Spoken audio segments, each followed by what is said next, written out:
वक्फ बोर्डाच्या संदर्भामध्ये शिवसेनेची भूमिका आम्ही पूर्ण स्पष्ट केलेली आहे की यामध्ये आम्ही सोयीचं कधी राजकारण करत नाही. सोयीचं राजकारण करणारे लोक याचा हिंदुत्वाशी संबंध नाही, याचा अमक्याशी संबंध नाही असं जेव्हा म्हणतात तेव्हा त्यांच्या भूमिकेवर संशय घेण्यासारखी जागा निर्माण होते. आणि म्हणून जे आम्ही घेतो निर्णय ते खुलेआम घेतो. आणि जे बाळासाहेबांचं जे विचार आहेत, आनंदीगे साहेबांचे विचार जे आहेत, आम्ही जो निर्णय घेतो तो खुलेआम घेतो. आम्ही असं होईल तसं होईल याचा संबंध त्याच्याशी नाही, हे असं दुटप्पी भूमिका आम्ही कधी घेत नाही.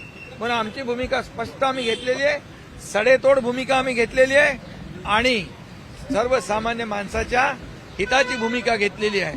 आणि म्हणून काही मुठभर लोकांच्या हातामध्ये हे जी काही वक्फ बोर्डाची प्रॉपर्टी आहे ती ठेवण्यापेक्षा त्या समाजातल्या बहुसंख्य लोकांना याची सुविधा मिळाली पाहिजे, शाळा झाल्या पाहिजे, कॉलेज झाली पाहिजे, हॉस्पिटल झाली पाहिजे.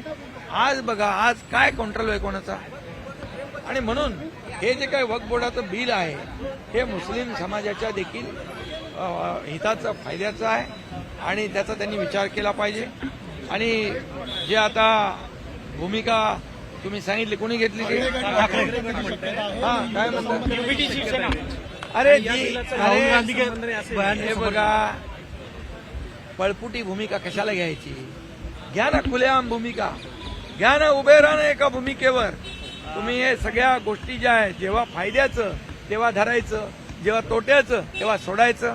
त्यामुळे धरलं की चावतंय, सोडलं की पळतंय, अशा प्रकारची जी काय भूमिका घेतल्यामुळे आज त्यांची ही परिस्थिती झालेली आहे. विधानसभेच्या निवडणुकीमध्ये 100 जागा लढून 20 जागा निवडून आलेल्या आहेत. आणि यापुढे देखील ज्या निवडणुका होतील, मुंबई महापालिका असेल, स्थानिक स्वराज्य संस्था असेल, जनता यांना त्यांची जागा दाखवल्याशिवाय राहणार नाही.